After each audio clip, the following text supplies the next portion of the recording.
Merhaba Elif. Hoş geldin. Hoş geldin Neşe.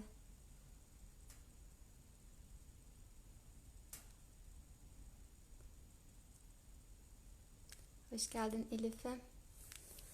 Gamze, Simge. İsimlerini göremediğim dostlar, siz de hoş geldiniz. Merhaba Zuhal, Melek, Gülen, Figen, Özge.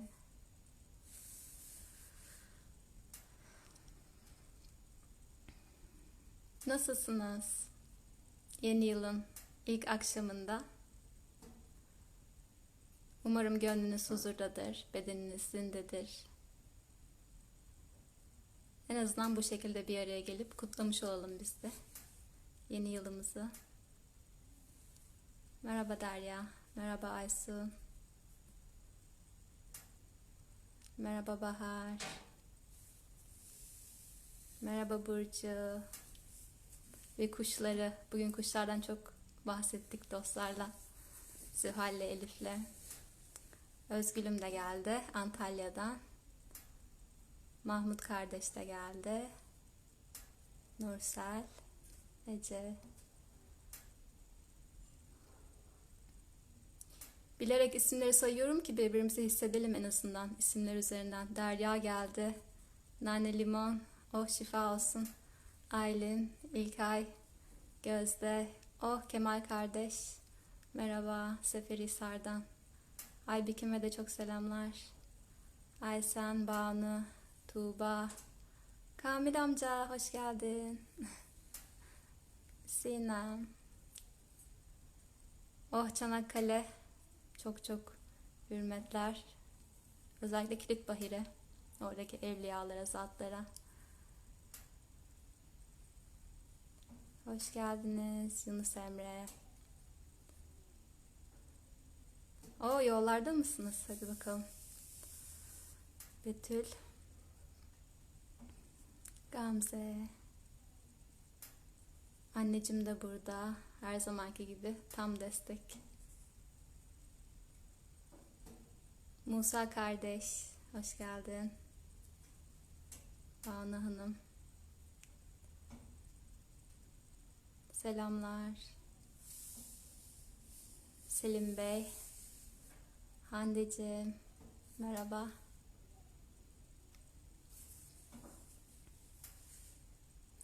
Bu bile bana yetti biliyor musunuz? Öyle isimlerinizi okumak, sizi hissetmek çok iyi geldi. Tanıdık tanımadık. Yeni hatırladığım dostlar.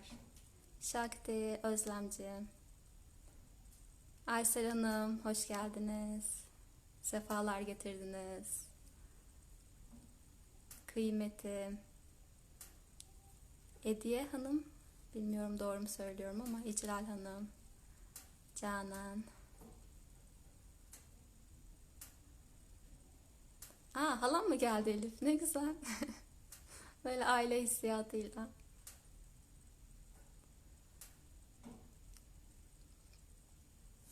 Saat kaç bakıyorum? 5 geçiyor. Birazcık daha bekleyelim. Yolda olanlar vardır belki.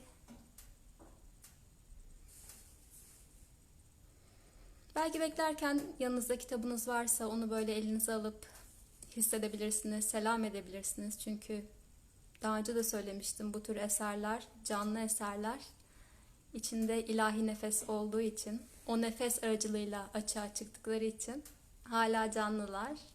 Böyle hürmetle, edeple belki. Şimdi bir yola çıkıyoruz beraber.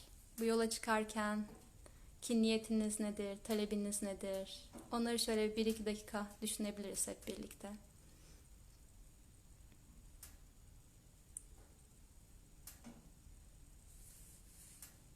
Az sonra göreceğiz çünkü niyetin ne kadar önemli olduğunu. Sarı Abdullah Efendi bize söyleyecek. Welcome Andrea. Kayınvalidem de geldi.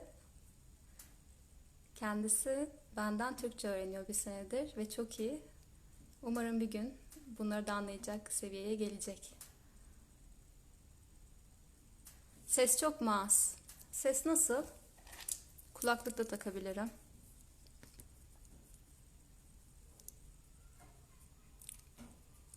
Yayını kaydedeceğim, evet. İnşallah.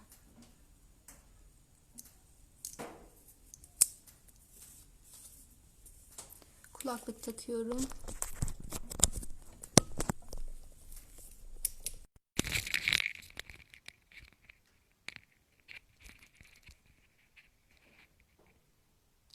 Nasıl ses? İyi mi? Tamam. Keşke sizin de sesinizi duysam. Sedef'im hoş geldin. Üsküdarlılardan. Aziz Mamhüdayi'nin komşusu, dostum Sedef. Şahin Bey hoş geldiniz. Merhaba.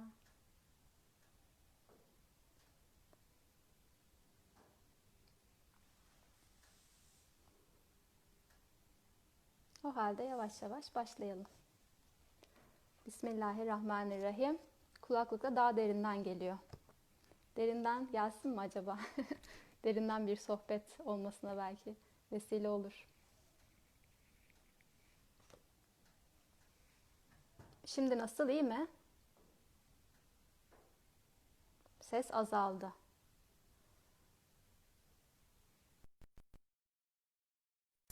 Şimdi nasıl? Çıkarttım kulaklığı.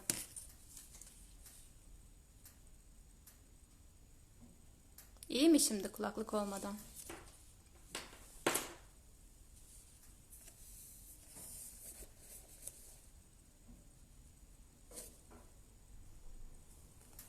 Tamamdır.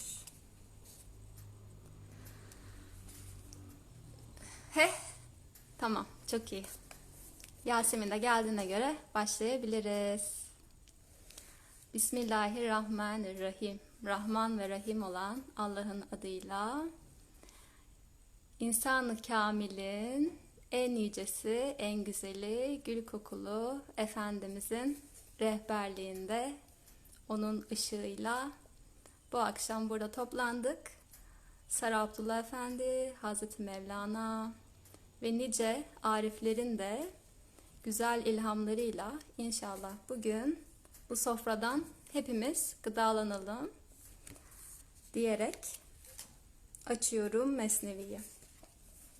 Şimdi Mesnevi'nin ne olduğunu önce biraz hissedebilmek için dibacesinden, yani ön sözünden size bir kısım okuyacağım. Hatta hepsini okumak istiyorum çünkü çok önemli.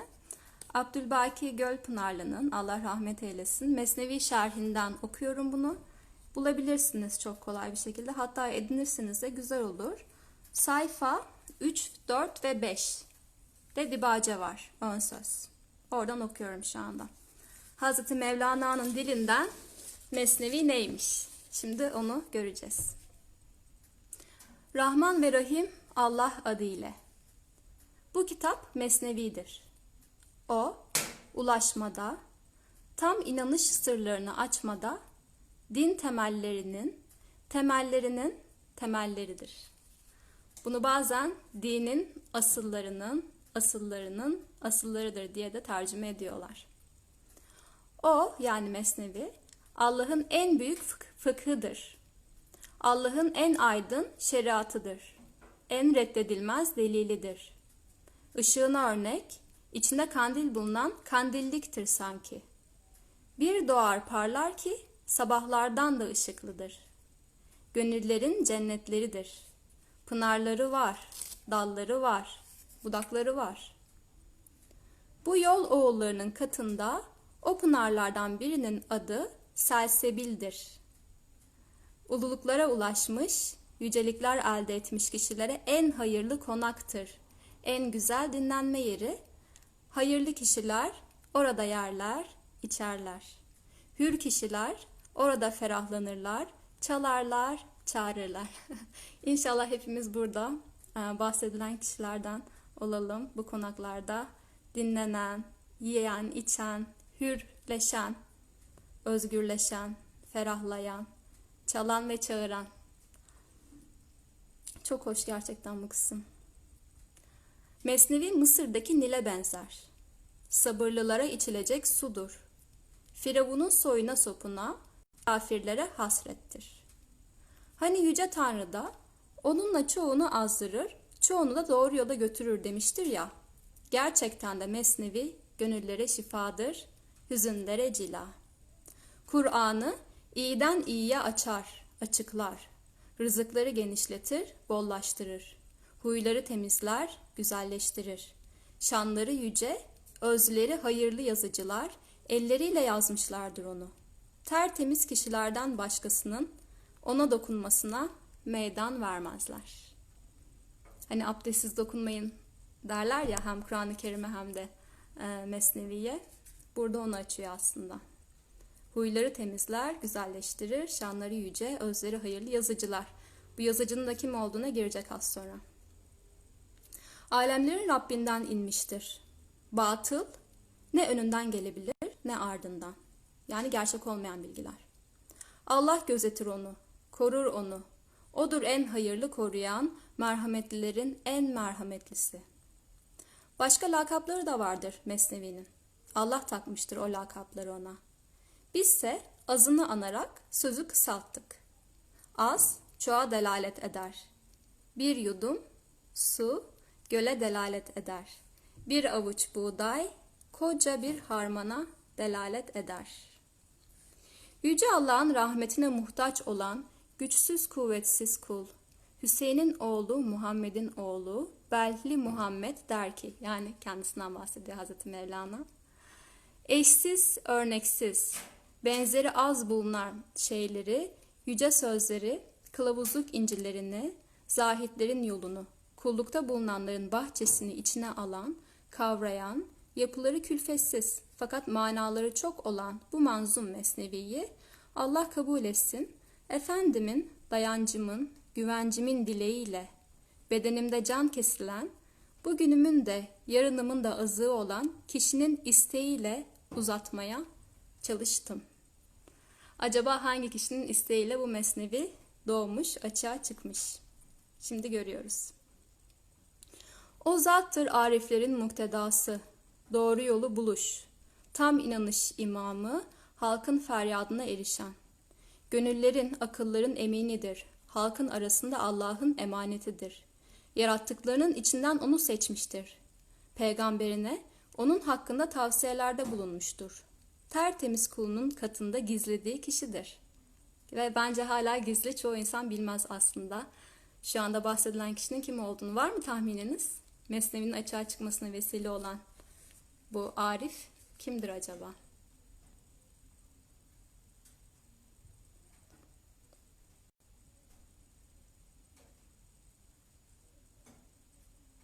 Var mı tahmin?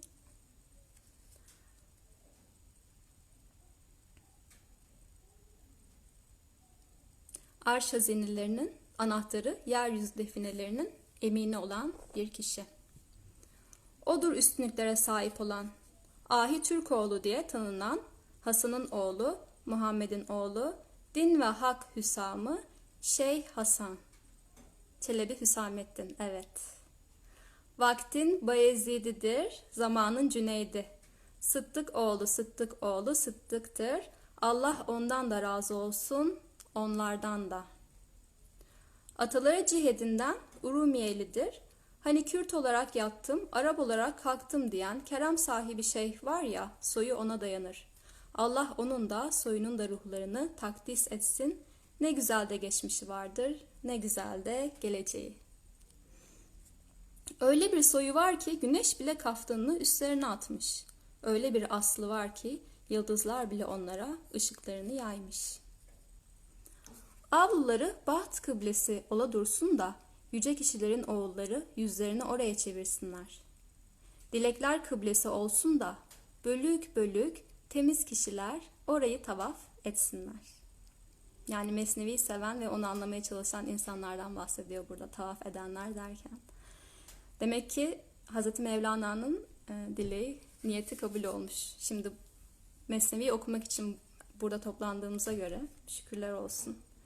Yıldız doğdukça, güneş doğup ışıdıkça hep böyle ola dursun da Rabbe, ruha, göğe, arşa, nura mensup görünüşte susan, gayb alemindeyken hazır nazır bulunan, hırka altında sultan olan, yüce boylardan gelen, üstünlükler sahibi olup, delillere ışık kesilen, can gözleri açık erler, hep oraya yapışsınlar.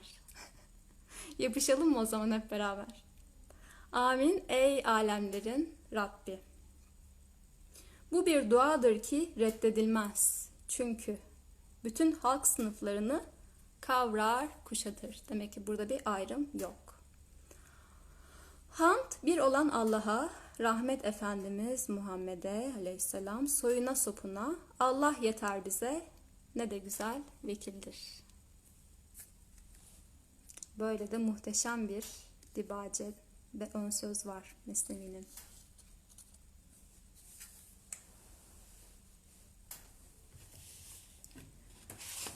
Şimdi Mesnevi'nin ilk 18 beyti hep karşımıza çıkıyor. Neden Mesnevi'nin tamamı değil de ilk 18 beyti diye sorabiliriz. Bunun birçok sebebi var. Birincisi Mesnevi'nin ilk 18 beytinin bizzat Hazreti Mevlana tarafından yazıldığını söylenmesi. Bir gün Hüsamettin Hazretleri, Çelebi Hüsamettin Hazreti Mevlana'ya gidiyor ve diyor ki, efendim bütün dervişleriniz Senayi'den, Attar'dan, eserlerinden yararlanıyorlar ve tasavvufu o eserlerden öğreniyorlar. Şimdi sizin zaten divanınız tamam olmak üzere, Divan-ı Kebir'den bahsediyor. Fakat hiç böyle didaktik bir eseriniz yok. Güzel olmaz mı siz Hakk'a göçtükten sonra arkanıza böyle bir eser kalsın ve dervişleriniz sizin bilgeliğinizden yararlanmaya devam etsinler diye. Öyle deyince Hazreti Mevlana da sarığından böyle bir kağıt parçası çıkartıyor ve diyor ki bu zaten benim içime doğmuştu ve hazırdı yanımda. Al bakalım, Mesnevi'nin ilk 18 beyti hazır. Bunu ben yazdım. Bundan sonrasında ben söyleyeceğim, sen yazacaksın. O yüzden Çelebi Hüsamettin'i bu kadar övüyor. Çünkü Mesnevi'nin bize gelmesinin, açığa çıkmasının sebebi onun yaptığı talep. Ve Niyazi Mısri Hazretleri'nin bir beytinde geçiyordu. Gerçek arif odur ki dervişini sultan bilir diye. Yani aslında öğrenci olmasa öğretmenliğin de bir anlamı kalmıyor orada. Öğrencinin isteğiyle, sorularıyla, merakıyla birlikte öğrenme alanı açılıyor, yol açılmış oluyor. Bu sebeple Hüsamettin Çelebi sayesinde biz bu maceraya ve yolculuğa hep birlikte başlamış oluyoruz. Allah rahmet eylesin ona inşallah. Gani gani. Bu yüzden diyorlar ki aslında Mesnevi'nin tamamı ilk 18 beytin açılımıdır. İlk 18 beyt anahtarıdır, özüdür. Ve burada 18 sayısı var. Bunun da önemi var. 9 ve katları hem Türkler için çok önemli hem de Mevleviler için çok önemli. Neymiş 9 ve katları? Öncelikle şunu söyleyeyim. Mevlevi geleneğinde mesela sadaka vermek istediklerinde ya da dergaha bir hediye getirmek istediklerinde hep 9 tane ya da 18 tane. Mesela 18 kuruş verirler. 18 lira ya da 18'in katları şeklinde veriliyor.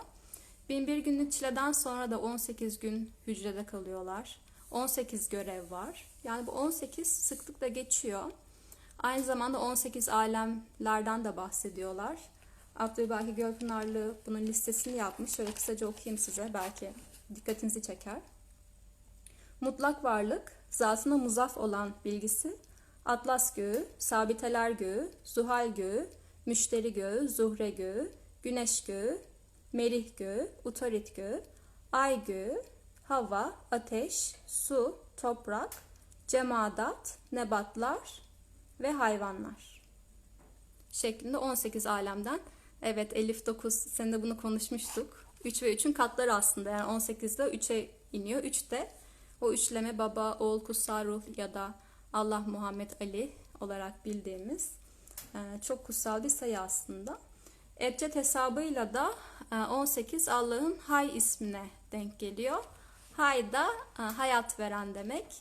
Demek ki Hay ismiyle açığa çıkmış bir eserin günümüze kadar ulaşmasında şaşılacak bir şey yok. Hala canlı ve hala talep edenlere, tavaf edenlere hayat veriyor. Onlara gıda alıyor. Aynı zamanda 18 ebced hesabıyla Hazreti Davut'a da işaret ediyor.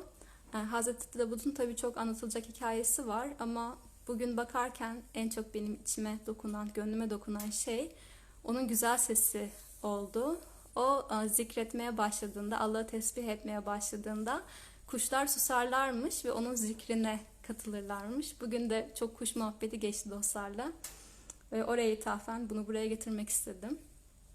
Ki Mesnevi de mesela okunduğunda oradaki o Allah zikriyle ve tesbihiyle bence yani biz kendimiz belki şu anda okuduğumuzu düşünüyoruz ama bütün varlıklar da canlı ya da cansız olarak gördüğümüz bizim zikrimize katılıyorlardır büyük bir ihtimalle. Onun o güzelliğinden dolayı.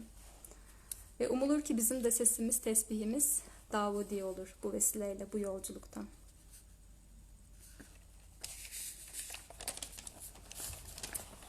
Bir de Besmele'nin Anemar Şimel var. Diyor ki ebced hesabıyla Besmele B'yi çıkardığında 18 harften oluşuyor. Yani Besmele ile de bir bağlantısı var aslında. İlk 18 beytin güzelliği buradan geliyor yani. 18, 3 ve Hazreti Mevlana'nın kendi elleriyle yazmış olması, anahtar olması ve her şeyin özü olması şeklinde bunu açıklayabiliriz. Şimdi yavaş yavaş kitabı elimize alabiliriz bence. Bismillahirrahmanirrahim. Serafullah Efendi'nin de himmetleriyle ve izniyle yani bu kitabı okutmak benim haddime değil. O yüzden en başından bu konuya açıklık getirmek istiyorum. Ben burada öğretmen değilim, herhangi bir otorite değilim, rehber değilim. Sadece 5 senemi bu kitapla geçirdiğim için ve bu kitabın ebeliğini yaptım. Evet, ebeyim diyebilirim mesela. Yani elime doğduğu için tekrar 21. yüzyıla daha önce de vardı ama sırlanmıştı. Tekrar ellerime doğduğu için ve ben de böyle güzeli paylaşmayı çok sevdiğim için o yüzden bu çağrıyı yaptım. Yoksa lütfen hepimizin denk olduğunu kesinlikle unutmayalım. Hepimizin içinde Hazreti Mevlana'nın potansiyeli, aşkı var. Hepimizin içinde Hüsamettin Çelebi'nin talebi var. Onun o güzel öğrenciliği var. Ve sizin sayenizde bu alan açılıyor. Çünkü az sonra da göreceğimiz gibi dinlemek her şeyin başı. Şu anda dinleyen sizsiniz. Dinleyen ne kadar derinden ve samimiyetle dinlerse anlam da kendini o kadar açıyor aslında. O yüzden bugün burada açılacak şeylerin tamamı size bağlı. Sizin dinleme kapasitenize bağlı ve içsel olarak yaptığınız niyetlere bağlı. Evet. Başlıyorum okumaya, sayfa 95.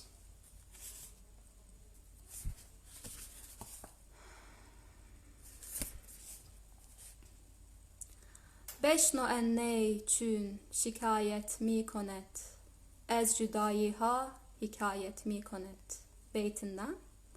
Pes sühan kütah bayet ve selam. Beyti arasındaki incelikli ve düşündürücü olan beyitleri Hazreti Mevlana Çelebi Hüsamettin'e hediye ederek dedi ki: Ey Hüsamettin!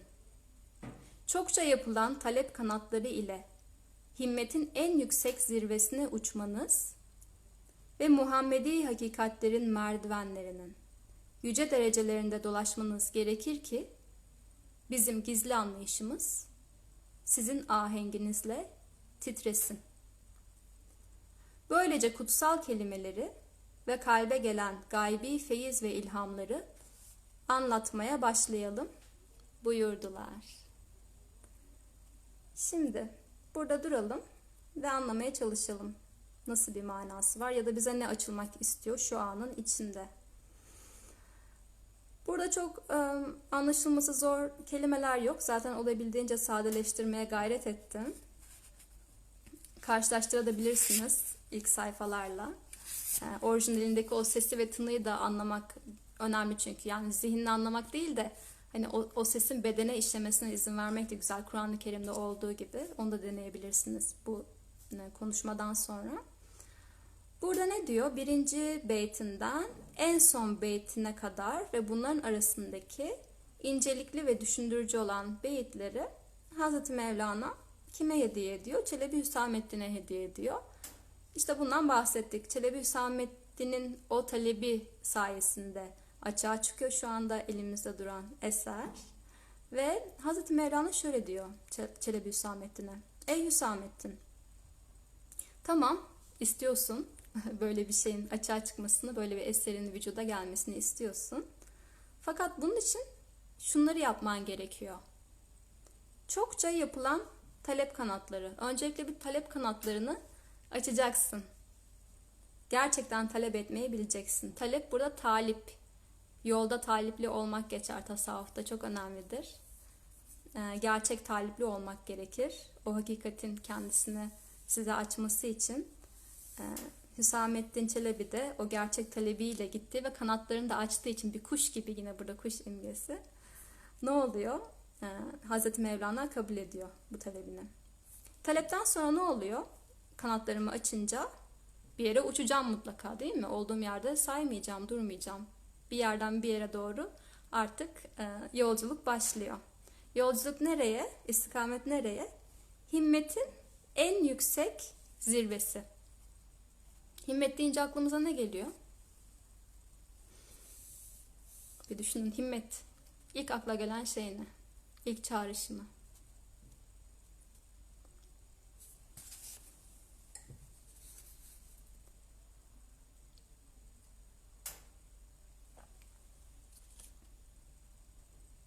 Yardım. Himmet eylemek. Gayret. Hı hı.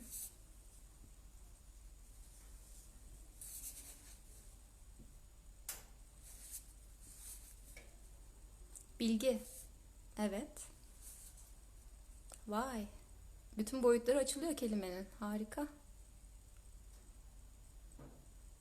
Hizmet. Evet. Himmet ve hizmet ve çaba. Ben bunu çok sevdim arkadaşlar. Soru cevap gidelim bence. Sizin üzerinizden şu anda acayip bilgi akmaya başladı. Eli üstünde olmak, feyiz. Evet. Himmet, mühim, ehemmiyet. Aynı kökten geliyor. Çabalamak, gayret. Yani bir şeyin öncelikle önem kazanması sizin için.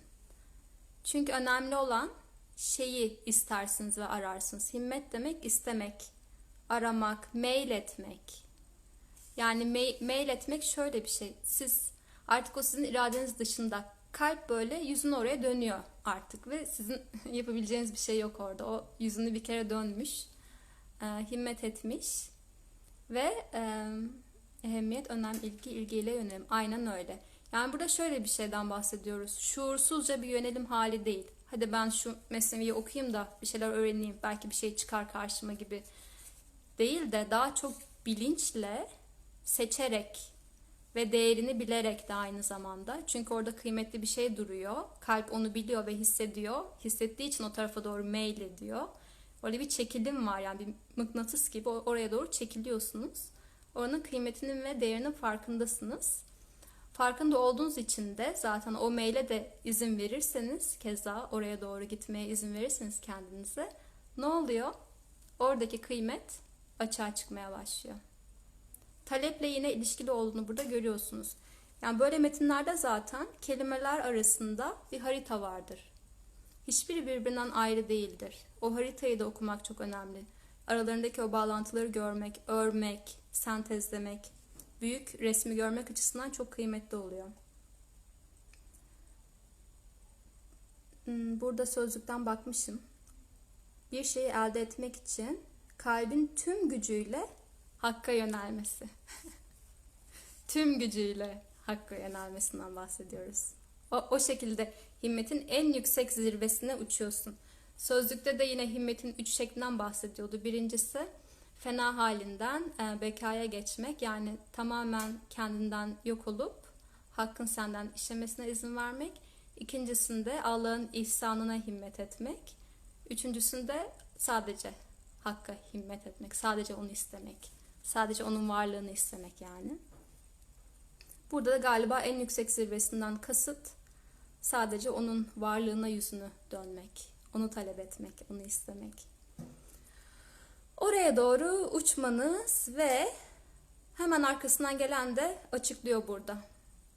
Yani hep böyle bir genelden özele doğru gidiş var. En yüksek zirvesine uçmanız ve Muhammedi hakikatlerin merdivenlerinin yüce derecelerinde dolaşmanız gerekir. Şimdi burada bize verdi. Yüksek zirve ne demekmiş? Aslında Muhammedi hakikatlerden bahsediyormuş. Ve bu zirveye çıkış için bizim kullandığımız merdivenler varmış. Birçok merdivenden çıkıyoruz. Bazılarında biraz fazla kalıyoruz, takılıyoruz. Bazen iniyoruz, cesaret edemiyoruz, korkuyoruz. Bazen çok hızlı çıkıyoruz, nefes nefese kalıyoruz, farkına varmıyoruz adımlarımızın. Fakat buradaki asıl nokta Muhammedi hakikat demesi. Muhammedi hakikat çünkü. Burada varlık mertebelerine birazcık giriş yapmak gerekiyor iyi anlayabilmek için. Hani her şey Hakk'ın tecellisiydi ya ve Hak'tan başka bir varlık yoktu tevhid ilmine göre. Eğer öyleyse gördüğümüz şeyler ne? Yani nesne olarak görünüyor, bu kitap olarak görünüyor ya da insanlar mesela farklı farklı. Onlar da aslında Hakk'ın tezahürü, açılımı farklı ışık boyutlarında, farklı renkleriyle açılımı. Ve ilk açılan varlık o gizli hazinenin aşka gelmesiyle, bilinmeyi sevmesiyle taşan ilk güzellik Muhammedi hakikat oluyor. Muhammedi nur oluyor. Buna kalem de deniyor, ilk akıl da deniyor. Bu yüzden aslında bütün varlıkların annesi Muhammedi hakikat. Ümmilik var ya, ümmiliği genelde okuma yazma bilmez olarak çevirirler. Aslında bu bağlamdan baktığımızda hepimizin ve bütün varlıkların annesi Muhammedi hakikat. Böyle de bir güzellik var. Aslında Hz. Muhammed dediğimiz varlık böyle Arabistan'da deve üzerinde giden bir şahsiyetten ibaret değil. Burada da olabildiğince o kodları aşmak ve Muhammedi hakikatin bütün potansiyellerinden istifade etmek çok kıymetli. Burada bahsedilen Muhammedi hakikat ilk varlık. Ve bu ilk varlık aşk yüzünden, aşk vesilesiyle açığa çıkıyor. O yüzden ben bu merdivenlere çıkarken nereye doğru çıkıyorum? Aşka doğru çıkıyorum. Allah aşkı dedikleri şey bu. Hani aşk deyince genelde aklımıza böyle çok romantik şeyler geliyor. Hani Allah'a aşığım, Allah'a seviyorum. Tamam seviyorsun ama yani o aşkın da gerektirdiği bir eylem var. Ne yapacaksın bu aşkla? Ya da bu aşkın ontolojisi ne? Bu aşkın özü ne? Varlığı ne? Seni nereye davet ediyor? Nereye davet ediyor? Geldiğin yere dönmeye davet ediyor. Yuvaya dönüş, eve dönüş. Yoksa ben aşığım deyip olduğun yerde oturabilirsin. Ölene kadar da bunu yapabilirsin. Ve onun hasretiyle yandığını düşünürsün ama bambaşka bir şeydir aslında. O yüzden sürekli bir devinim halinde olmaktan bahsediyor bu eserler bize. O merdivenlerden çıkacaksın, kanatlarını açıp uçacaksın, ilmini amele dökeceksin ve ahlakına bürüneceksin, Allah'ın rengine bürüneceksin. Yani burada müthiş bir çalışkanlık halinden bahsediliyor. Hiç durmadan sürekli dönüşmek, kendini muhasebe etmek, şu anda ne durumdayım, ne haldeyim, içim dışım, enfüs afak. Ve bu merdivenlerin hangi aşamasındayım, basamağındayım, nasıl daha çok yükselebilirim, nasıl aşka hizmet edebilirim demek bu derecelerde dolaşmak. Bir dolaşıyoruz, sürekli dolaşım halindeyiz, seyran halindeyiz. Böyle yapınca ne oluyormuş? Hz. Mevlana'nın gizli anlayışı bizim ahengimizle titriyormuş. Titremek yani baktığınızda böyle Allah Allah hani 17. yüzyıldaki bir metinde ahenkle titreşmekten bahsedilir mi filan böyle olmuştum ben ilk gördüğümde. Orijinal kelimesi ihtizaz. İhtizaz hem titreşim demek hem haz almak hem de yine az önce bahsettiğimiz böyle cezbeye gelip harekete geçmek. Ama senin böyle iradenin dışındaki bir hareketten bahsediyorum. Hani bir şey böyle bir enerji seni yakalar ve yerinde duramazsın ya ve seni sürükler bir yere. Öyle bir çekilim haliyle gelen titreşimden bahsediyoruz. Yine burada neyi görüyoruz? Hazreti Mevlana'nın gizli anlayışı. Gizli derken az sonra bunu açacak. Yani ilahi anlayış. Gerçek hakikatler. Bu gerçek hakikatler herkese yüzünü açmaz. Ne yapmak gerekiyormuş açılması için? Öncelikle kendi ahengimi de dönüştürmem Ve o hakikatle uyumlanmam gerekiyormuş. Uyumlandıktan sonra da ne başlıyormuş? Titreşim başlıyormuş. Bu bana aynı zamanda şey de hatırlatıyor. Böyle kıbleyi bulmak. Hani kıblem neresi?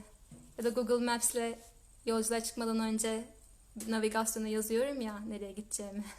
Yazıp ona göre. Yani yönünü bir tayin edeceksin. Nereye gittiğini bileceksin. Ya da ben fişimi nereye takıyorum?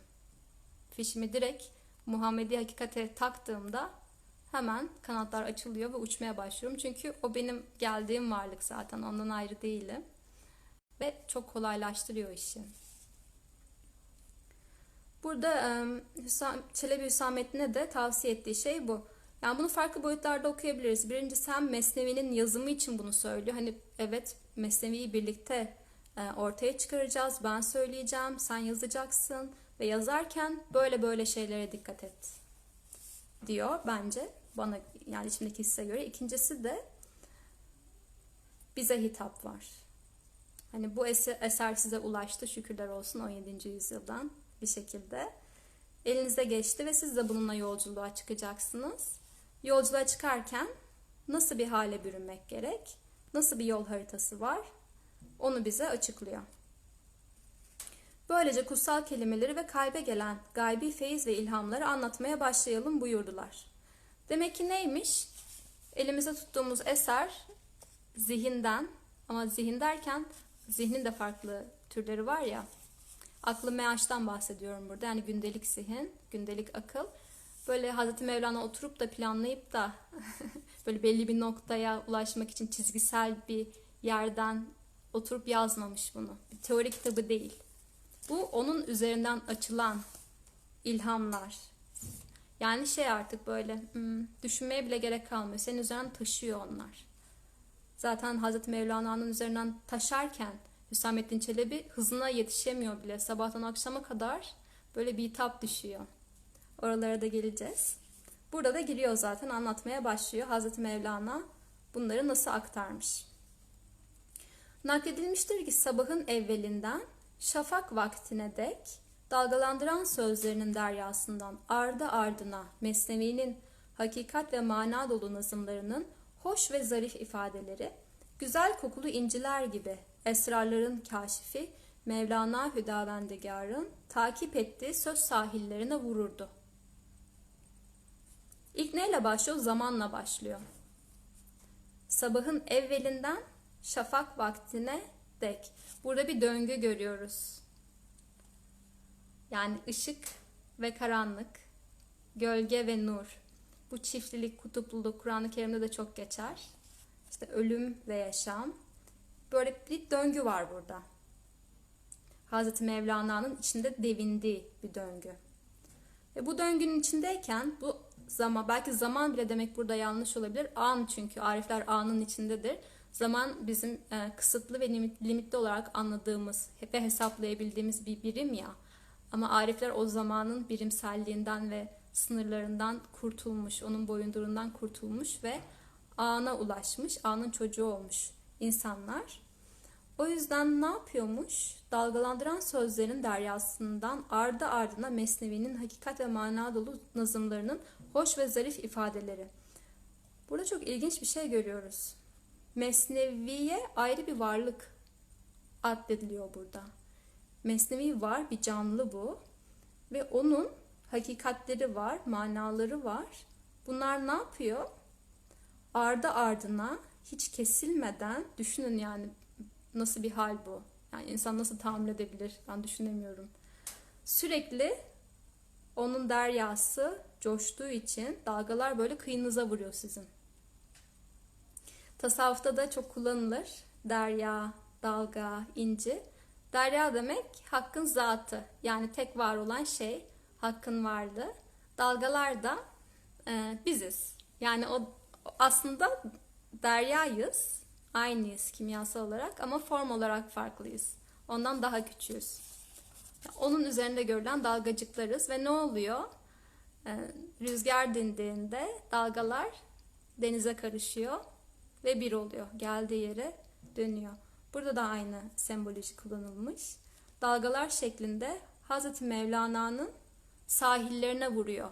Sabahtan akşama kadar. Bu ilahi ilhamlar sürekli akıyor yani ona. Çünkü hazır.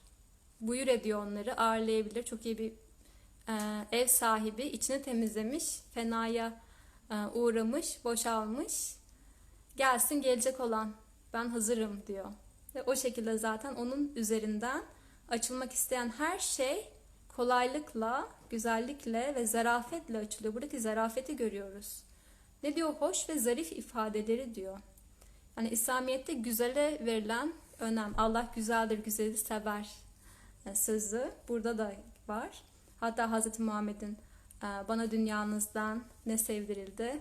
Koku, kadın ve gözümün nuru namaz dedi. Burada da görüyoruz. Güzel kokulu inciler gibi esrarların kâşifi Mevlana'nın takip ettiği söz sahillerine vururdu. Yani bakıyoruz aslında Mevlana şey değil, hani gidip bu manayı alayım, bir çaba göstereyim. Burada çabasızlığı görüyoruz. Duruyor sadece. Duruyor ve o ilham ona geliyor. Onun sahillerine vuruyor. Buradaki durma, sükût halini görüyoruz. Sükuta ermiş artık. Dışarıdan bir şey almaya gerek yok. Çünkü zaten olmakta olan burada. Oluyor ve açılıyor ama ben burada mıyım? Hak sende, sen neredesin? Diyor bir arif, çok hoşuma gider. Yani hak sende, sen neredesin? Sen nerelerdesin? Nerelerde dolanıyorsun? Muhammedi hakikatlerin merdivenlerinde mi dolanıyorsun yoksa başka alemlerde mi dolanıyorsun? Ve bu inciler de hakikatler.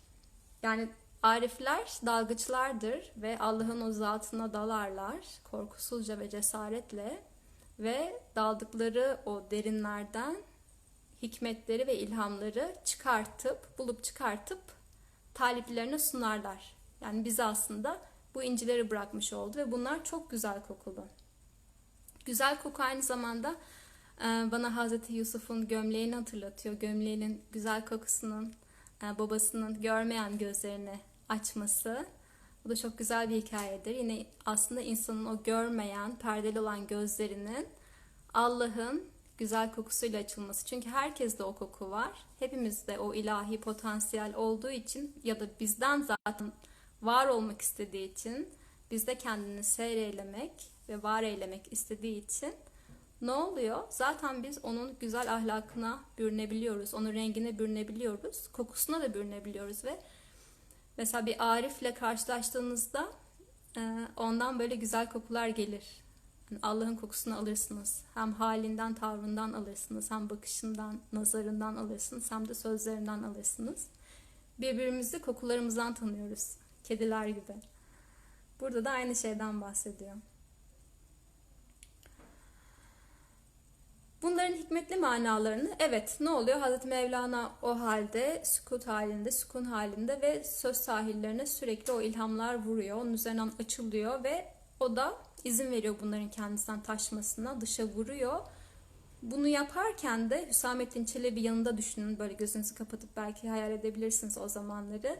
Hüsamettin Çelebi'nin elinde misk kokulu, yine böyle çok güzel kokan bir kamış kalem var. Buradaki kamış bize neyi işaret ediyor şimdiden?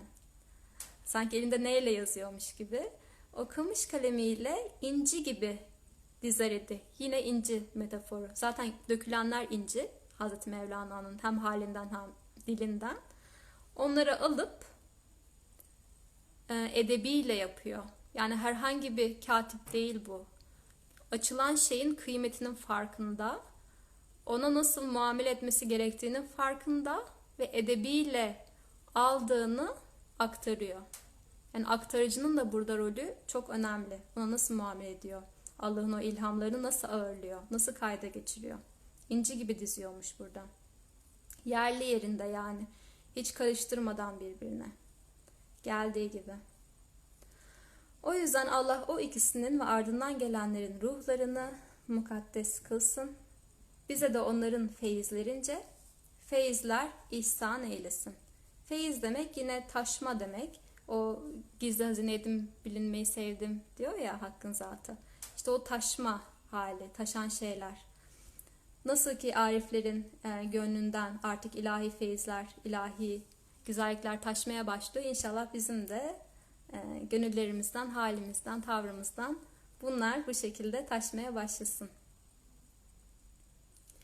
Ben işte böyle inci çıkartan nur denizinin dalgasının kölesiyim. Yani incileri çıkartanlar burada hak dostları, arifler. Biz de onların kölesi mesabesinde oluyoruz. Ama burada çok kolonyal bir yerden bakmayın. Köle deyince böyle şu anda modern zihniyet bambaşka şeyler anlıyor. Hiyerarşik bir yerden bakıyoruz. Ama burada köle demek hiyerarşiden değil de daha çok hizmetçi gibi. Hizmetçisiyim. Yani hiçbir şekilde sorgulamadan ona tabiyim.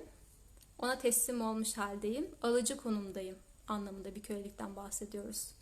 Ve her ne çıkıyorsa ben onun hizmetine girmeye de gönüllüyüm. Böyle bir kölelik. Demek ki ne oldu? Talep. Talepten sonra himmet. Himmetten sonra Muhammedi hakikatlere doğru miraç. Miraçtan sonra da kalbe gelen ilhamlarla titreşime girip uyumlanmak ve kıblemizi ayarlamak. Burada artık aşıkları tanımlamaya başlıyor Seraptullah Efendi. Diyor ki aşıklar burada tabii ki hem Mesnevi'yi anlamaya çalışan o dönemdeki dervişler, Mevleviler, hem de bu dönemde bu kitabı anlamaya çalışan, anlamaya gayret eden bizleriz inşallah. En azından talebimiz var, kanatlarımızı yavaş yavaş açmaya ve çırpmaya başlıyoruz. Bu aşıkların özellikleri neymiş? Onları da çok güzel anlatıyor bize tek tek. 1. Uluhiyet makamının yakınlarıdır. Uluhiyet makamı ululuktan geliyor, Allah. Yani o demiştik ya hani ilk gizli hazine. Orada hiçbir şekilde isim ve sıfatların açılımı yok. Kendinde gizli. İlk açılımı Hz. Muhammed'in hakikati ve nuru ile oluyor. Orası uluhiyet mertebesi işte. Artık hak denilen varlık, güzel varlık Allah ismini almaya başlıyor orada. İlk mertebede hu'ydu. Yani hu'nun içinde bütün isim ve sıfatları gizli. İkincisinde açığa çıkmaya başladıkça Allah ismini alıyor. Demek ki bu aşıklar o Allah isminin çıktığı Muhammedi hakikate talip olanlarmış. Yine ne oldu? Kıblemiz belirlendi. Muhammedi hakikatler. Hazreti Muhammed. Efendimiz olarak ve insanı kamil olarak. Ve enerji kaynağı olarak fişin takılacağı yer. 2.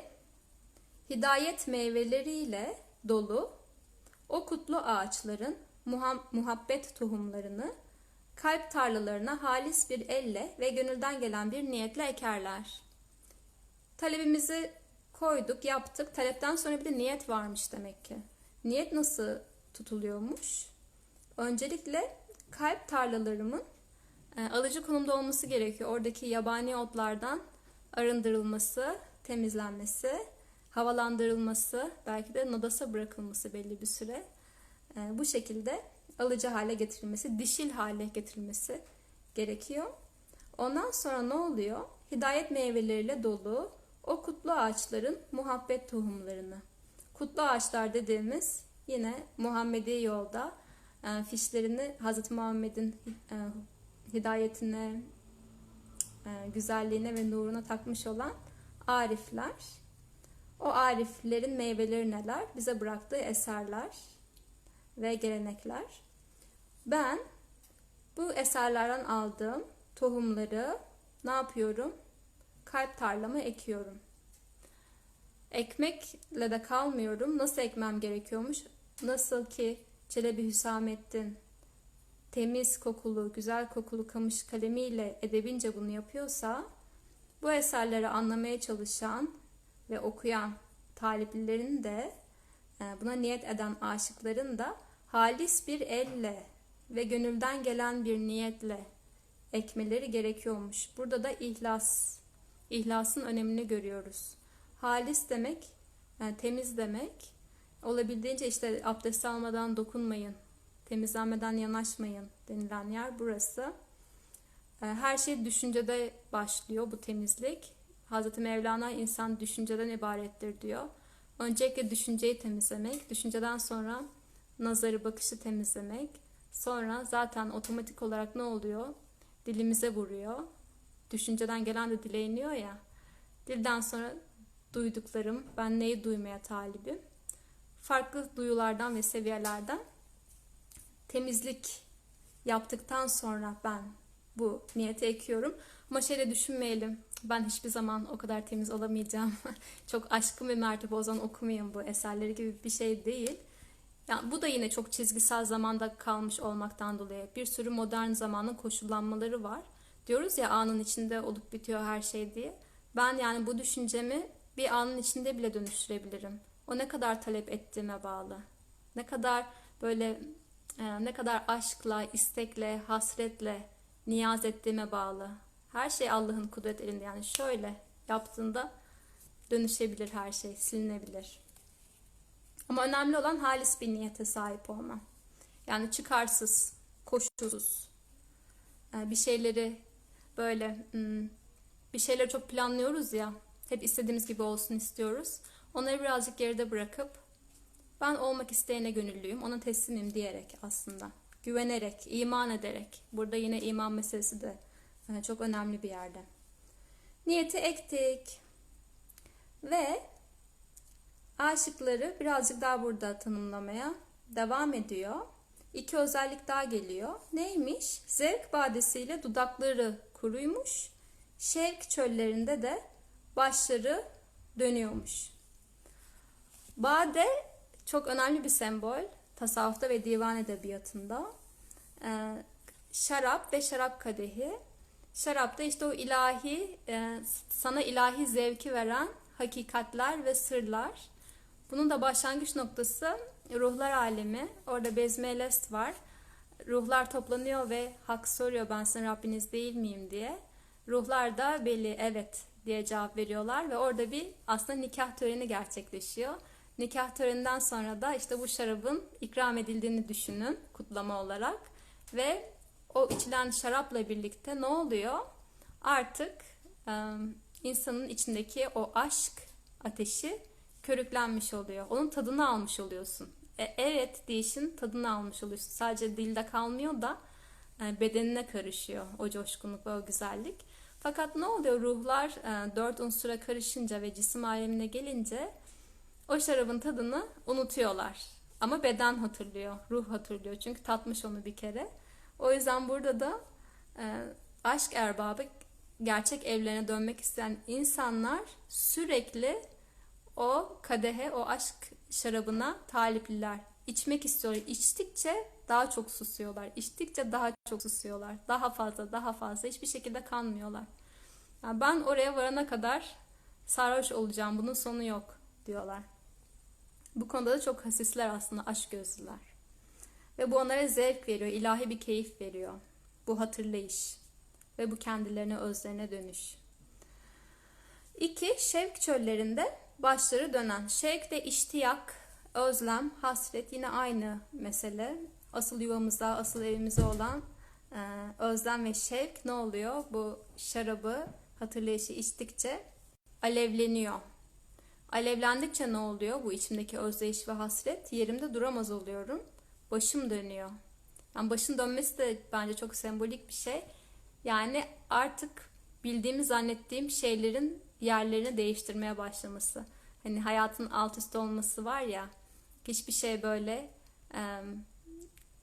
kategorilere koyduğum şekliyle değil. Aslında farklı bağlantıların olduğunu anlamaya başlıyorum. Aslında sağ sol, üst alt böyle çok planlanmış bir şekilde gitmediğini görüyorum. Ve bildiğim şeylerin de ötesinde bir gerçeklik olduğuna uyanmaya başlıyorum. Bu duyularımın ötesinde de bir şeyler olduğunu anlamaya çalışıyorum. O yüzden başım dönüyor. Ve bu dönüş sema haliyle de oluyor. O iştiyak çok coşunca beden dönmek istiyor. Ki bu bilimsel olarak kanıtlanmış. İnsan çok böyle vecde geldiğinde, heyecanlandığında ve mutlu olduğunda iki pozisyon oluyormuş. Bir tanesi dönüş, kendi etrafına dönüş, çocukların yaptığı gibi. İkincisi de fetüs gibi içine kıvrılış. Burada da az sonra göreceğiz o sema halini nasıl geliyor. Bu aşk erbabı bilsin ki burada Sarı Abdullah Efendi kitabın metodunu açıklıyor bize. Bizi hazırlıyor yani önceden. Çok çok güzel bir şey bu. Diyor ki Bişnevin ney beytin, yani ilk beytin zahiri manası, yani dış manası yorumlanacak ve tercüme edilecek. Yani korkmayın. Çok zorlamayacağım sizi. Sanki yani gerçekten hissetmiş ki Arifler anda olduğu için bütün zamanları da kapsayan bir şey an. O yüzden mutlaka biliyordu bence. O yüzden bunu açıklamaya ihtiyacı bile duymuş olabilir. Önce bunu şerh ve tercüme edeceğim. Yavaş yavaş gideceğim yani. Şey yapmayın, siz sıkıntıya sokmayın kendinizi. Ondan sonra müşahedat erbaplarının tahkikatı ve bir Fazlillahi Teala Mevlana'nın ruhaniyeti ve evliyaların feyizlerinden gelen ve divane aşıkların derinlerindeki aynalarda açılan bazı ince manaları beyan edelim inşallah Teala. Burada tasavvufi anlayış yöntemlerinden bahsediyor. Demiştik ya, tasavvuf zihinle anlaşılabilecek ya da dışarıdan böyle bilgi devşirebileceğimiz bir şey değil, bir alan değildi. O zaman nasıl öğreneceğim tasavvufu? Burada söylüyor. Bir, müşahedat, şahitlikten geliyor. Yani Kur'an'ı yüzünden okumak diyorlar buna. Her an açılan o ilahi bilgiyi, Allah'ın isim ve sıfatlarını doğrudan anlamaya çalışmak, onlara şahitlik etmek için gözümü, kulağımı, duyularımı temizlemek, perdeleri olabildiğince kaldırmak ve ikinci el bilgiden ziyade birinci el, o irfan, işte nefsini bilen Rabbini bilir denilen şeye davet var burada. Arif ol diyor. İçindeki o irfanı açığa çıkar diyor. Dışarıdan alacağın hiçbir şey yok ki, zaten dışarısı diye bir yer yok. Tek bir varlık var. Kendinden kendine doğru yol alıyor. Sen de onun bir aynasısın. O yüzden yapabileceğin iki şey var. Birincisi şahitlik etmek, olmakta olana, ki senin ötende bir irade, bu kudret eliyle oluyor ki sen diye bir şey de yok. Senin kendine has müstakil bir varlığın da yok. O yüzden keyfine bak olan bu sahnenin, bu oyunun. Şahitlik et. Ve senin üzerinden her ne açılmak istiyorsa da ona aracılık et. Yani önünde durma artık, çekil. Aradan çekil. Yaradan çıksın. Duvarı olma olmak isteyen şeye. Ve tahkikat. Tahkikat da bir biliş şekli. Hakikatten geliyor. Yani hakiki bir algılayış. Hakiki bir şuur halinden bahsediliyor burada. Ne yapacağım diyor. Önce bir dış manasını açıklayacağım bu beyitlerin. Ondan sonra bu beyitlerin gerçek manasına şahitlik etmiş ve hakikatini anlamış olan ariflerden de yorumları koyacağım içine.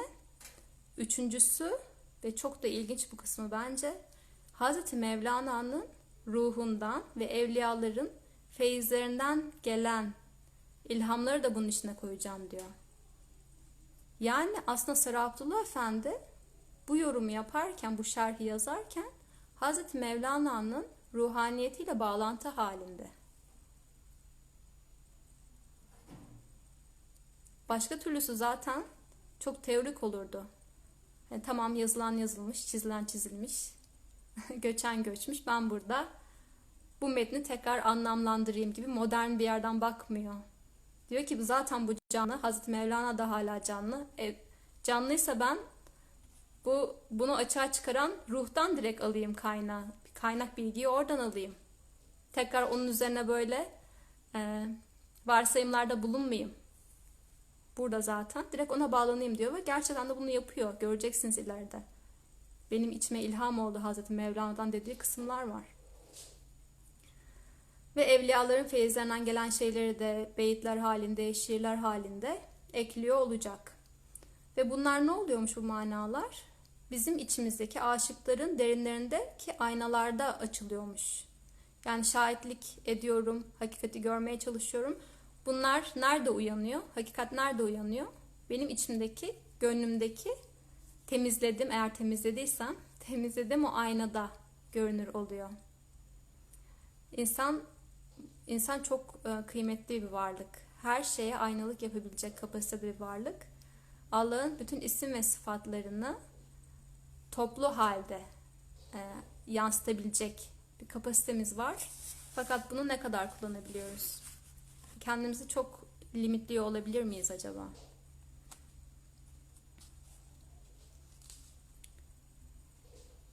Bahsi zaman, tayin, mekan.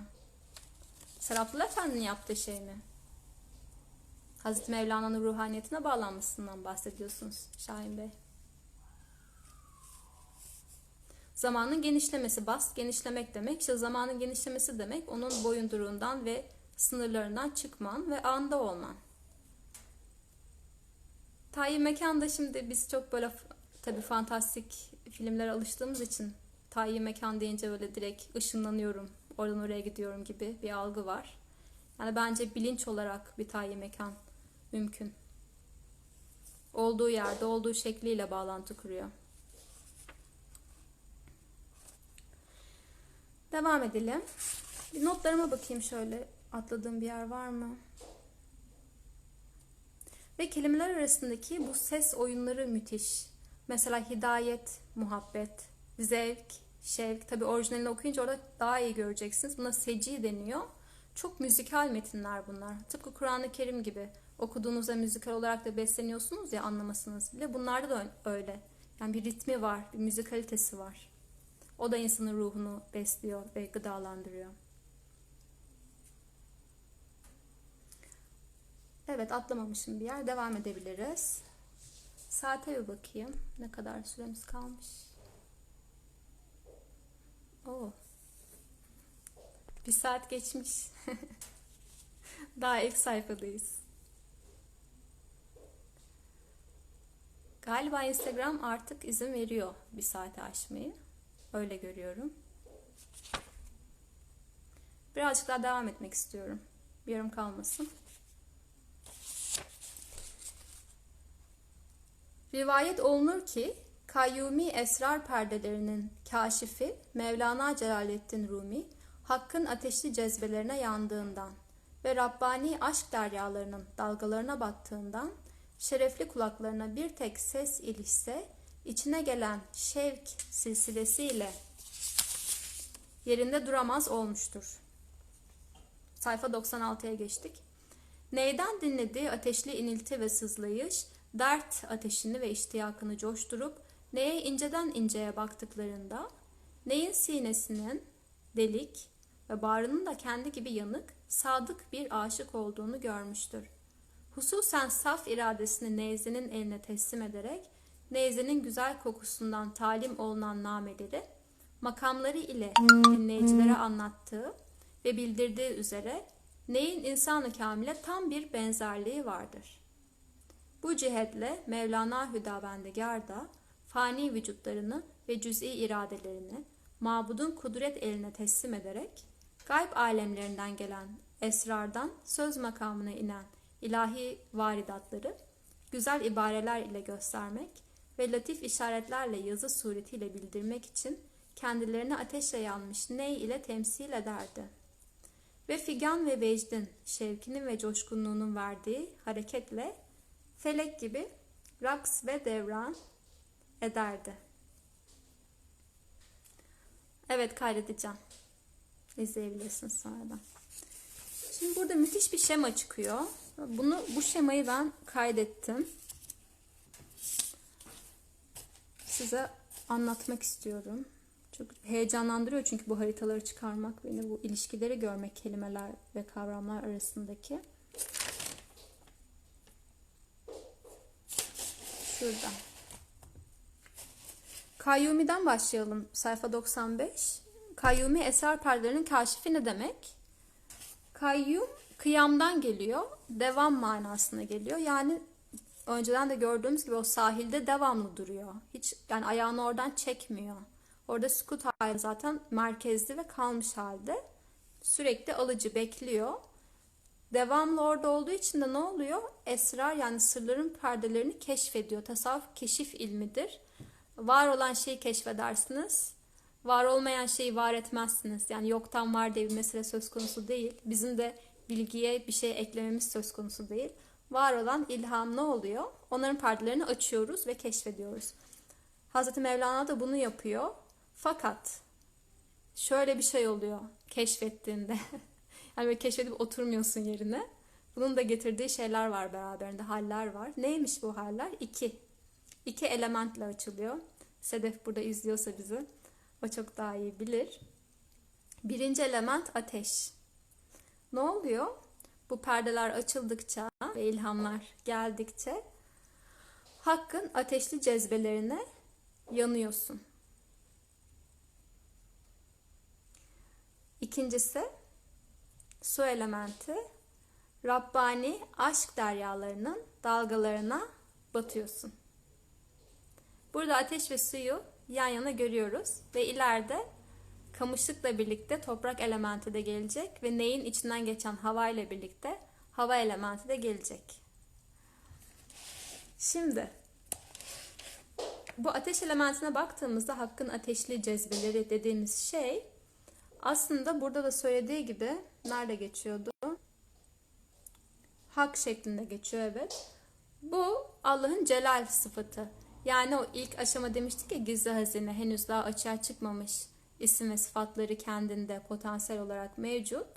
Fakat sonra Muhammedi hakikat üzerinden cemaliyle yani aşkıyla açılıyor ve bizim için ulaşılabilir hale geliyor. Yani Hazreti Muhammed'in aleyhisselam hem bir peygamber olarak hem de kendi hakikati vesilesiyle önemi, bizim için önemi ilahi hakikate gidişimizi kolaylaştırması, güzel ve kaldırılabilir hale getirmesi. Diğer türlü çünkü yani celal sıfatını güneş gibi düşünün, direkt yakar, dokunamazsınız öyle bir yerde.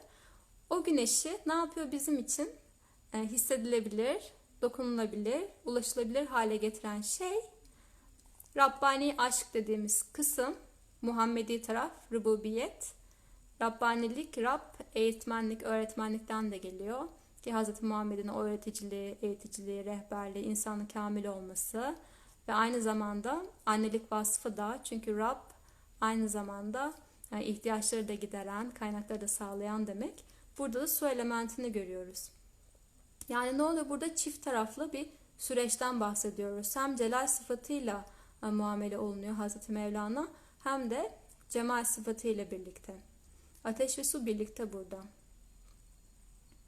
Yanmak aynı zamanda işte içindeki o artık sana hizmet etmeyen şeylerin, o varlık iddialarının, kodların yanması, fena hali. Rabbani aşk deryalarına batmak da yine aynı şekilde fena bulmak. Yani ben dalgayım, benim ayrı bir formum var deyip böyle oralarda salınmamak daha fazla, ama o artık deryaya kavuşmak ve karışmak şeklinde bir ilham geldi bana. Bilmiyorum ne kadar doğrudur. Bunu hiçbir yerde okumadım. Peki bu hale geldiğinde ne oluyor? Yandığında ve battığında ne oluyor? Duyuların dönüşüyor. Varoluş halin dönüşüyor. Önceden belki duyduğunda sende hiçbir hissiyat yaratmayacak bir ses, küçük bir ses ve belki de çok anlamsız bir hışırtı, çiçeğin hışırtısı diyelim. O ses sana ulaştığında bambaşka bir şekilde onu alıyorsun. Alıcılık demiştik ki, o tarlanın alıcı hale gelmesi, dişillik demiştik. O küçük ses kulağına çalındığında burada Hazreti Mevlana'da olduğu gibi şevk yaratıyor içinde. Şevk de ne? İştiyak ve özlemdi. O zaman buradan ne anlıyoruz? Aslında duyduğun her bir ses Hak'tan gelen bir davet haline geliyor. Ya da zaten bütün eşyalar zikir halinde ya, ben bir çiçeğin hışırtısını duyduğumda ya da bir kuşun cıvıltısını duyduğumda onun tesbihini ve onun zikrini duyar hale geliyorum. Ve daha da ötesi, onlardan açığa çıkan Allah'ın sesini duymuş oluyorum. Ya da her an kün emri var ya, ol, ol, ol. O emri duyar hale geliyorum. Tabii insan bütün bunları duyduğunda coşar. Çünkü hatırlıyorsun artık, demek ki başka bir şey varmış. Demek ki benim ait olduğum yer ya da benim gerçekten benim vücudumun ve duyularımın işleme şekli kodlandığım gibi değilmiş. Başka bir şey de mümkünmüş deyip oradaki şevk, iştiyak ve özlem coşuyor. Ve hasret de coşuyor. Hasret coşunca ne oluyor? Yerinde oturamıyorsun. Allah deyip böyle kalkıyorsun yerinden ve dönmeye başlıyorsun. Şimdiki sema seremonileri gibi değil yani, bu böyle gerçekten o anın içindeki o hatırlayışla birlikte kontrol edemediğim bir hal. Burada anlatılan sema. Yerinde duramaz oluyor Hazreti Mevlana ve ney de aynı şekilde. Neyden dinledi? Ateşli inilti ve sızlayış. Yine burada o celalde, ateşte yanmak ve fena haline ulaşmak. Burada ney üzerinden anlatmaya başladı. Şimdi burada artık görüyoruz. Ney sahneye çıktı. İnilti ve sızlayış dert ateşini ve iştiyakını coşturup neye inceden inceye baktıklarında neyin sinesinin delik ve bağrının da kendi gibi yanık sadık bir aşık olduğunu görmüş. Burada o zaman ne oluyor? Ney eşittir? Hazreti Mevlana. İlk olarak bu sembolü burada okuduk ve gördük. Neyin özellikleri neymiş? Bir, ateşli bir şekilde inliyor ve sızlıyor. Çünkü gerçek yuvasından uzakta, hasrette ve özlemde ve her duyduğu şey ona, bana seni hatırlatıyor diye bir şarkı var ya, bana her şey seni hatırlatıyor diye. İşte öyle bir şey. O hatırlayışla ne oluyor? Dert sahibi oluyor. Bu dertin altını çizin bence. Tasavvufta çok çok önemli bir olay bu. Dert deyince de yine aklımıza böyle şey geliyor hep. Problem geliyor ya. Bize böyle sıkıntı veren problemler gibi, öyle bir şeyden bahsetmiyoruz burada. Farklı bir şey buradaki dert. İstenen ve sevilen bir şey. Çünkü dert sahibi olmazsan uyursun. Yani gaflette olanın derdi olmaz. Konfor alanındadır. Bir sistem tutturmuştur ve oradan gidiyordur. Ve bir şeylerin hakikati onu çok ilgilendirmez. Onun için gördüğü, duyduğu ve ona anlatılan şeyler esas olandır. Ki bazı insanların böyle olması da gerekiyordur. Onun da yeri vardır. Kesinlikle hani böyle ayrımcılık yapmak, mana peşinde olanları onların üstünde konumlandırmak gibi bir yere de gitmemek gerekiyor. Her şey birbirine hizmet ediyor. Ama burada bahsedilen şey dert sahibi olanlar ve sürekli susuyor ya, orada da bir ateş var, hani susamak. Hiçbir şey dindirmiyor ateşi. İştiyak coşuyor içinde ve neye bakıyor Hazreti Mevlana? İnceden inceye bakıyor. Bu da çok altı çizilesi bir yer. Demek ki hem duyuşu farklı hem de bakışı farklı. Ben eşyaya acaba nasıl bakıyorum? İnceden inceye mi bakıyorum? Yani onun hakikatini mi görmeye çalışıyorum? Yoksa sadece bir eşya olarak mı bakıyorum? Bu da çok güzel bir hatırlayış aslında. Efendimizin eve girdiğinde boş olsa bile selam vermesi, selamun aleyküm demesi. Burada çok güzel bir pratik olurdu bizim için. Bunu anlayabilmek ve pratik edebilmek adına. Hatta Cemal Nur Sargut bahsetmişti annesinden. Demişti ki annesi her zaman seccadesini galiba aynı yere koyuyormuş. Çünkü onun bile bir hissiyatı var ve alıştığı yerden onu etmek istemiyor. Yani böyle bir zarafetten bahsediyoruz. Ki zaten Mevleviler su içerken bardağı önce öperler, biliyorsunuz. İşte kapatmak demezler, sırlamak derler. Allah derdini arttırsın demiş Özgür. Amin. Acziyetimizle kaldırabileceğimiz kadarıyla inşallah. Allah'ın da o rahmetiyle birlikte. Amin diyorum. Böyle bir oluş, hassas ve nazik ve güzel bir oluş halinden bahsediyoruz. İnceden inceye baktıklarında neyin sinesinin delik ve bağrının da kendi gibi yanık sadık bir aşık olduğunu görmüştür. Neyin içi boşalıyor zaten, ateşle boşaltıyorlar. Yani kamışıktan kopartılıyor, ateşle dağlanıyor, içi boşaltılıyor. Bu fena halini gösteriyor. Yani içimdeki bütün o kodlardan, yanlış inançlardan, putlardan, kendim diyebildiğim her şeyden arınmak ve boşalmak. O bade, kadeh gibi, yani içi boş bir kadeh gibi olayım ki içime o ilahi şarap dolabilsin. Yine onun gibi burada da ne? Boşaltılıyor ve deliniyor ayrıca. Delikleri de var. Bunun kafadaki 7 delik olduğunu da çok söylerler. Yine aynı şekilde duyularımla çalışmak, duyularımı temizlemek, algılarımın öndeki perdelerle çalışmak konusunda da bence burada mesajlar var. Burada kendisini benzetiyor Hazreti Mevlana.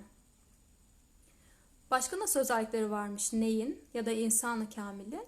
Saf iradesini neyzenin eline teslim ederek neyzenin güzel kokusundan talim olunan nameleri makamlarıyla dinleyicilere anlatıyormuş. Yani insan-ı kamil ne oluyor, ne yapıyor? İradesini neyzenin yani hakkın eline teslim ediyor ve haktan gelen güzel kokuları dinleyicilere aktarıyor. Yine koku meselesine geldik burada. Yani hakkın benim üzerimden güzelliklerini etrafa yaymasına izin verdiğim bir halden bahsediyorum burada. Peki bunu nasıl başarıyormuşum? İrademi onun eline bırak. Yani düşünün, siz böyle bir neysiniz? Hak da neyzen ve böyle onun elindesiniz. Onun elinde böyle tamamen hiçbir koşul olmadan, hiçbir korku olmadan, hesaplanmışlıklar olmadan kendinizi onun eline bırakmışsınız ve biliyorsunuz çok sarıp sarmalanacağınız bir yerdesiniz. En büyük sevginin ve şefkatin olduğu yerdesiniz. Öyle bir teslimiyet olunca sizin üzerinizden artık o güzel koku yayılmaya başlıyor. Ve dinleyicilere anlatmaya başlıyorsunuz. Etrafınızdakilere gıda olmaya başlıyorsunuz. Burada hizmet meselesi açılıyor. Halka hizmet, hakka hizmettir denilen yer burada. Sizden güzel nameler açılmaya başlanıyor ve makamlarıyla anlatıyorsunuz. Bu da çok ilginçtir. Yakın zamanda bu kısım açıldı bana. Niye makamlarıyla anlatılıyor? Çünkü her bir makamın farklı bir etkisi var ya. Terapötik olarak da farklı etkileri vardır. Bazıları hüzünlendirir, bazıları neşelendirir. İşte insanına göre o nameyi açıyorsun. Herkese hakikati aynı şekilde açmıyorsun. Burada da o furkan, fark etme, doğruyu yanlıştan ayırma ve herkesle idraki ölçüsünde konuşun meselesi devreye giriyor. Ne yapmış Hazreti Mevlana da? Fani vücutlarını ve cüz-i iradelerini mabudun yani tek kulluk edilen, tek hizmet edilen o varlığın kudret eline teslim etmiş. Teslim olduğu için de gayb alemlerinden gelen sırları söz makamına indiriyor. İlahi varid, bunlara varidat da deniyor. Yani insanın gönlünde açılan o ilahi bilgiler. Ne oluyor? Bunlar geliyor ona. Açılmaya başlıyor bilgi üzerinden. Bunları güzel ibarelerle gösteriyor ve latif işaretlerle Hüsamettin Çelebi'nin yaptığı gibi o inci gibi dizerek işaretlediği burada kelimeler artık harflere aktarıyor. Ve bunu da hangi sembol üzerinden yapıyor? Mesnevi'nin ilk 18 beyti için ney üzerinden yapıyor? İşte ilk 18 beytin önemi buradan geliyor. Neyi kullanıyor? Ve ney de Hazreti Mevlana'nın kendisi ve insanı kamiller. Ve hepimizin içindeki insanı kamil olma potansiyeli. O yüzden çok güncel bir eser bu. Sadece belli elit bir kesime hitap olunmuş bir eser olduğunu düşünmüyorum. Herkeste var bu. Gerçekten talep eden, niyet eden ve samimiyetle o gönül tarlasına o niyeti eken insanlar için var. Burada da çok güzel Mesnevi nasıl açılmış onu açıklamış. Ne oluyor? Sözü aktarıyor. Bununla da kalmıyor. Tabii hatırlayış coştuğu için, içinde özlemi coştuğu için hala burada çünkü. Figan ve vecdin şevkini ve coşkunluğunun verdiği hareketle felek gibi raks ve devran ederdi. Buradaki harekette sema. Evet, öz vatanından, kamışlıktan koparıldığı için inliyor. Ve şu anda içinde bulunduğu cismani alemin de aslında öz vatanı olmadığını fark eden insan inlemeye başlıyor. O gurbet hissini içinde ağırlamaya başlıyor. Burada da çok ince bir nokta var. Çünkü şuraya gidebiliyor. Fazla ruhaniyete gidebiliyor boyut. Hani cismani alem çok kötü. Beden çok kötü. Ben bu dünyada olmak istemiyorum. İşte ahiret. Sadece ahireti talep etme gibi bir yere gidebiliyor insanlar. O kısım da bence çok sıkıntılı. Çünkü İslamiyet sırat-ı müstakim üzerine kurulu bir sistem. Dünya ve ahireti aynı ölçüde yaşayabilmek. Bedeni ve ruhu, beden ve ruh arasındaki o ilahi nikahı kıyabilmek. Bedenin de o bedene de iyi bakabilmek. Onun içinde de keyifle tecrübeler yaşamak burada. Aynı zamanda da ahireti buraya taşıyabilmek. Yani burada gözleri görmeyenler ahirette de o şekilde uyanacaktır deniyor ya. İşte öyle bir şey. Çok ikilikten bakıyoruz. Sanki dünya ve ahiret böyle birbirinden ayrıymış gibi.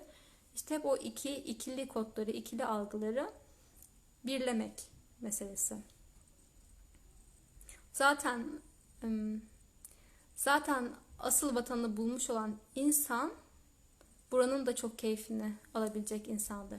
Çünkü gerçeğe uyanmıştır zaten ve buradaki her şeyin, yani karşılaştığı her insanın, kullandığı her eşyanın haktan ayrı olmadığını bildiği için burada da cenneti yaşıyordur ve o yüzden hayattan çok keyif alan insanlardır arifler ve yani baktığınızda böyle çocuk neşesi görürsünüz onlarda.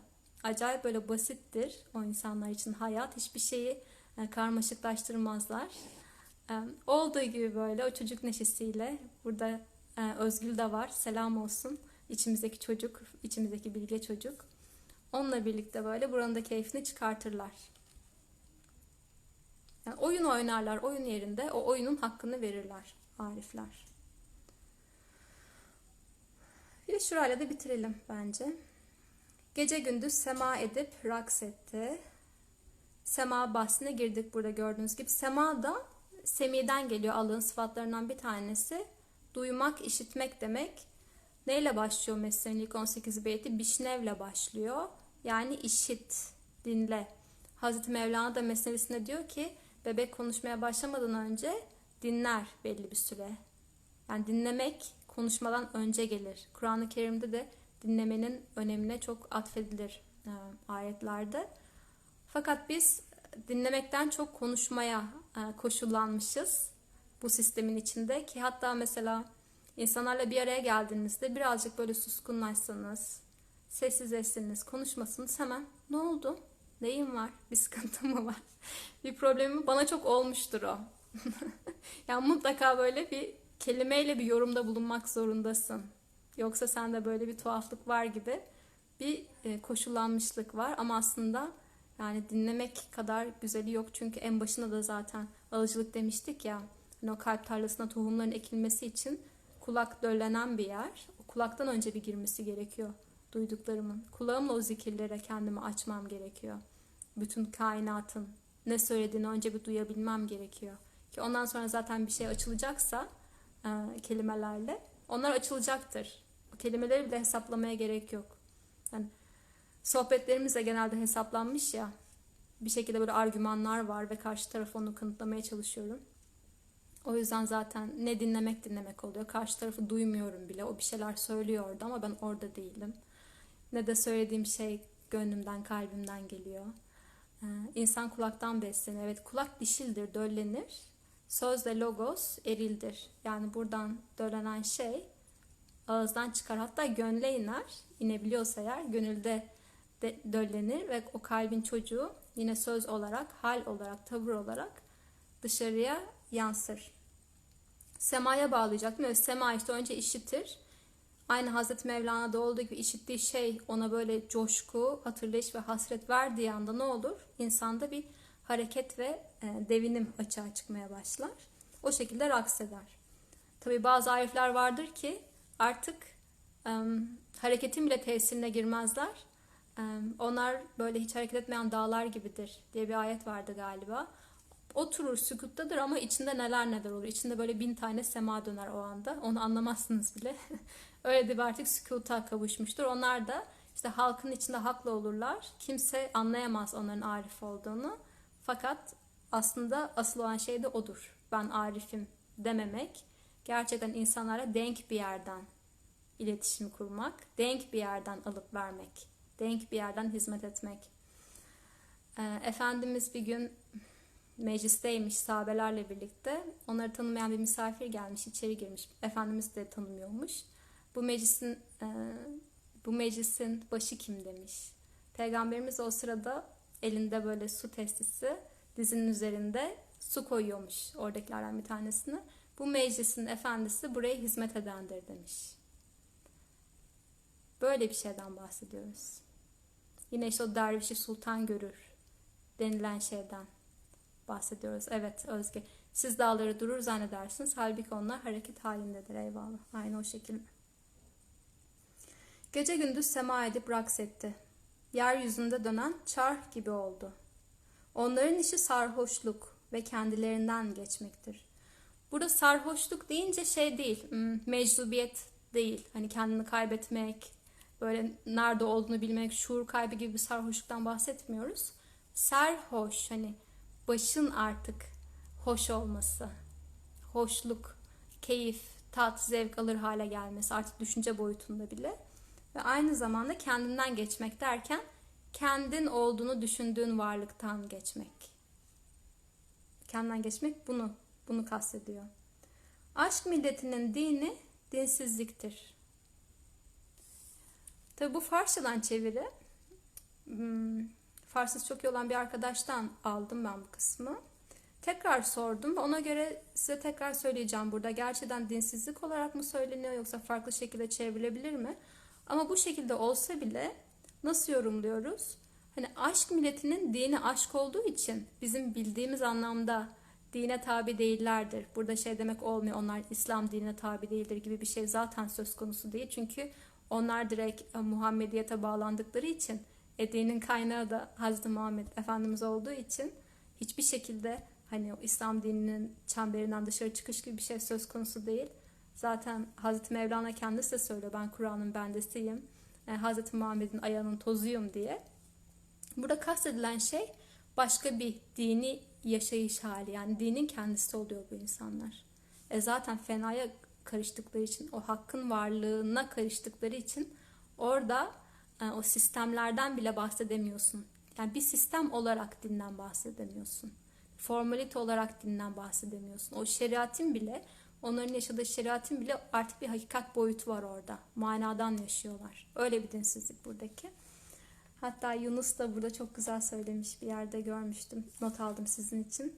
Ey aşikan, ey aşikan, aşk mezhep ve dindir bana. Gördü gözüm dost yüzünü, yaz kamu düğündür bana. Böyle bir din. Eşrefoğlu Rumi de seni sevmek dinim ve imanım, ilahi din ve imandan beni ayırma diye bir ilahisi var. Bilenler bilir, çok güzeldir. Hepsi aynı şeyden bahsediyor aslında. Evet, tercümenin böyle bir sınırlılığı var. O yüzden zaten bu tür şerhlerin, yorumların ve tercüme olmasa bile klasik tasavvuf metinlerinin de bir araya gelinip bu şekilde okunması gerekiyor. Yani o sınırdan, o beden kafesinden onların da çıkması ve özgürleşmesi için insan nasıl özgürleşiyorsa bedenden, bence bu metinler de bu lafzlardan, kelimelerden ve harflerden özgürleşmek istiyorlar. O da yine insan üzerinden oluyor. Böyle sohbet halkaları sayesinde oluyor. Yani çift taraflı bir alışverişten bahsediyoruz. Biz de bunlara hizmet etmiş oluyoruz. Onu çok hissetmiştim 5 sene boyunca bu metinle birlikte Osmanlıcadan transkribe ederken ve sadeleştirirken o metnin o özgürleşme ve ferahlama hali, şerh zaten hani böyle yarmak ve açmak ya, İnşirah suresi vardır. İnsanlar ferahlamak istediklerinde okurlar. Orayla çok bağlantılı. Yani onlar da bize nefes veriyor, biz de onlara nefes veriyoruz. Bu yüzden zaten keyif veren bir süreç. Şems-i Tebriz geldi. Onların padişahıdır. Onların yolu ve mezhebi aşktır deyip aşkla birlikte, Şems-i Tebrizi ile birlikte bence bugünü sırlamış olalım.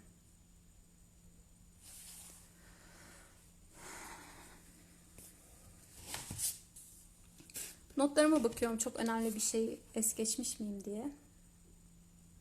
Sizin de yorumlarınız varsa eğer yazabilirsiniz. İçinizde böyle ifade etmek istediğiniz, içinizde yanan bir cümle varsa onu buraya aktarabilirsiniz. Birbirimizi görelim, duyalım. Çok kıymetli.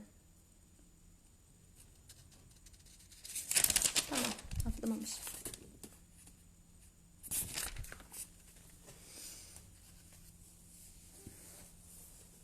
Çok teşekkür ederim geldiğiniz için, bu alanı mümkün kıldığınız için. Dostluk daim olsun, ilham daim olsun. Erenlerin himmetleri de üzerimize olsun. Efendimizin de nuru, hakikati hep bizimle birlikte olsun. Bugün açtığımız talep kanatları da böyle artık açılmışken iyice açılsın, havayla dolsun, hafiflesin ve tekrar buluşana kadar bence bu bir hafta boyunca bu duyduklarımızı gerçekten gündelik hayatımızda da pratik etmeye çalışalım. Burada kalmasın. Hani niyet, talep konuştuk. Gündelik hayatınızda bir işe başlarken nasıl niyet ediyorsunuz? Niyet ediyor musunuz bir kere? Ediyorsunuz, nasıl niyet ediyorsunuz? Talep ettiğiniz şeyler neler? Hayatınızın merkezine koyduğunuz şeyler neler? Çünkü onlara talep ediyorsunuzdur. Ya da onların kölesi haline geliyorsunuzdur. Her neyi talep ediyorsanız.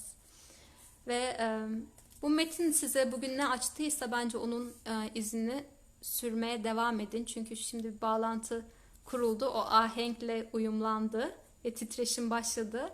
Titreşim başlamışken o dağı, o kıbleyi başka şeylere çevirmeyelim. Tabii ki başka meşgaller olacak ama hani odak noktasında en azından bugün hatırladığımız yuvamız olursa bence çok daha verimli bir beraberlik olacak.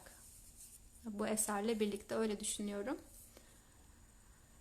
Çok teşekkürler. Salatü selam ile, Fatihalar ile. Bir de şöyle bir şey hatırlatmak istiyorum tekrar. Bence bu beraberliğimizin ve paylaşımlarımızın sadakasını vermek çok önemli. Çünkü burada güzel bir kanal açıyoruz hep birlikte. Güzel zuhuratlar oluyor. Onların alemleri yayılmasına da ihtiyaç var. Bütün varlıklara insan olarak bunun sorumluluğu bize yüklenmiş. Her şeyden sorumluyuz.